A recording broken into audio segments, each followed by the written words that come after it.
অনেকদিন ধরে মন চাচ্ছে একটু শাক খাই, তাই ভাবলাম বাড়ির সামনে অনেকগুলো কচু শাক হয়েছে।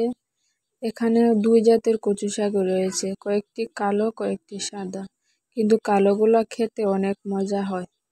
তাই কালো কচু শাকগুলা তুলে নিয়ে আসলাম, দেখতে অনেক সুন্দর লাগতেছে। কালো কচু শাকগুলা কম পাওয়া যায়, তাই কিছু সাদা কচু শাকও নিয়ে নিয়েছি। এখানে কয়েকটা কলমি শাকও কেটে বেছে নিয়ে নিচ্ছি।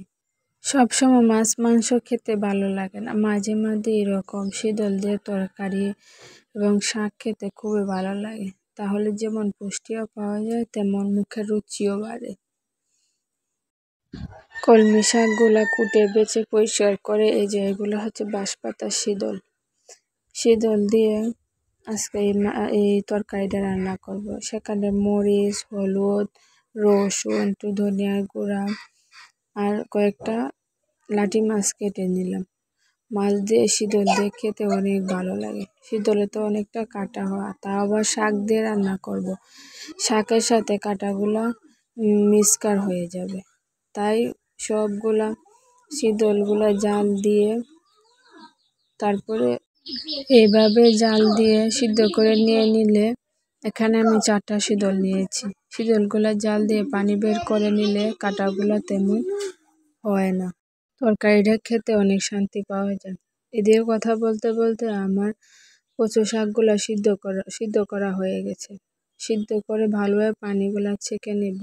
তার মধ্যে আজকে আচার করা হয়েছিল, চলতার আচার। আমার বোনে এদিকে করতেছে, আমি এদিকে রান্না করতেছি, একটু আচারও খেয়ে নিলাম।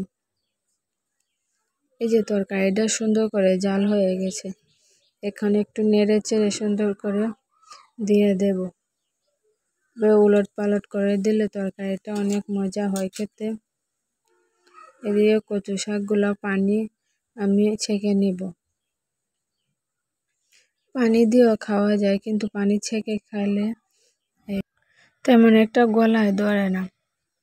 কথা বলতে বলতে এদিকে আমার বোনের ভর্তা বানানো কমপ্লিট। এভাবে দুপুরবেলা চলতার ভর্তা খেতে কে কে পছন্দ করেন? শরীরের লেগে তো অনেক ভালো। আমরা সবাই মিলে খুব মজা করে এই ভর্তাটা খেয়ে নিলাম। ভর্তাটা খেতে অনেক মজা হয়েছিল। আমার বোন এমনিতে প্রতিদিন দুপুর হলে সে দেশীয় বিভিন্ন জাতের ফল দিয়ে এভাবে ভর্তা করে খাওয়ায়। এদিকে আমার শীতলের তরকারিটা রান্না করা শেষ। এই যে এটা হচ্ছে আমাদের ক্ষেতে চাষ করা সরষের তেল। এটা আমরা ক্ষেতে শস্য করেছিলাম, সেখান থেকে এই সরষের তেলটা পেয়েছি, অনেকগুলো পেয়েছিলাম। সরষের তেল একটু দিয়ে দিলাম, তেজপাতা, পেঁয়াজ, শুকনো মরিচ দিয়ে সুন্দর করে ভেজে নিয়ে তারপরে একটু রসুন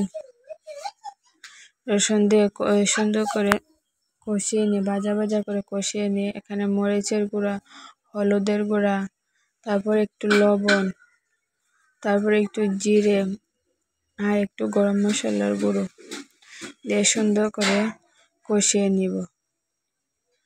এমনভাবে কষাতে হবে যখন উপর থেকে তেল ছেড়ে দিবে, ততক্ষণ পর্যন্ত কষাতে।